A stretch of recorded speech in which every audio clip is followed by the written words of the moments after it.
Hey, what's up you guys? Zach from Blastoise here, and I'm just making this video to explain pendulum summoning and how to do it. So if you weren't already aware, we got more details on how pendulum summoning works today, and a whole bunch of different YouTube channels and a whole bunch of different pages on Facebook did a whole bunch of different ways attempting to explain on how this works, but none of them are really straightforward and kind of just gave it to you.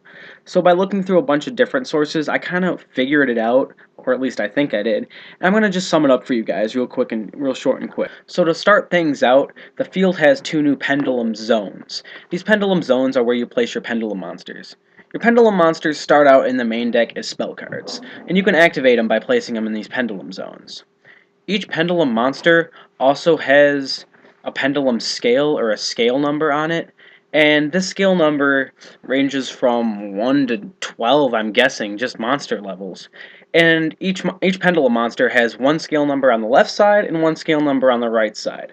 Now, how I think this works is if you activate a pendulum monster on the left side with a left scale of 2, and activate a pendulum card / pendulum monster on the right side with a scale of, let's say, 5, how this supposedly works is you can special summon monsters whose levels are between those. So you can special summon a level 3 or level 4 monsters from your hand, or face up pendulum monsters from your extra deck. Now, how do pendulum monsters get to your extra deck, you ask?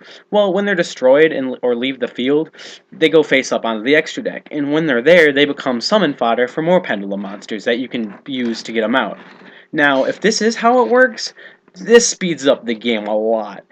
Look at this in Madolche, for example. If you can just basically Palooza over and over and over again by activating these pendulum monsters, it's going to be crazy. That deck's already insane with Angeli coming out in Primal Origin.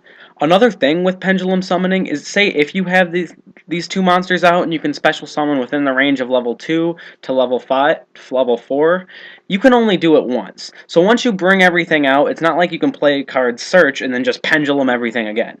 I don't know if you have to wait for your opponent to destroy these pendulum monsters, or if they're like the older field spell mechanic, where if you play one over, it just kind of dies. New field spell mechanic, I hear? Yeah. In addition to pendulum monsters, Konami also introduced some new game mechanics and rules that'll be effective, I think, in March. The first of these rules is that both players can have their own field spell now.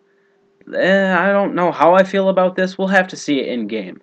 The second of these rules is if you opt to go first, you don't draw during your draw phase.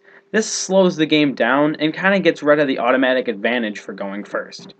The third and final new game mechanic is that they're numbering the effects on monster cards. What do you mean by numbering? When you number them, a lot of players aren't really getting the whole timing issue.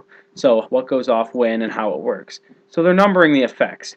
As an example, on some of the new monsters that are being released in the Structure Deck 2014, you can see how it'll say 1, when this card's normal summoned, it does this, and then 2, while this card is on the field, it does this. It just helps get timing down better. Well, that's all for this video. I'm Zach from Team Blastoise. I'm signing out. See you guys.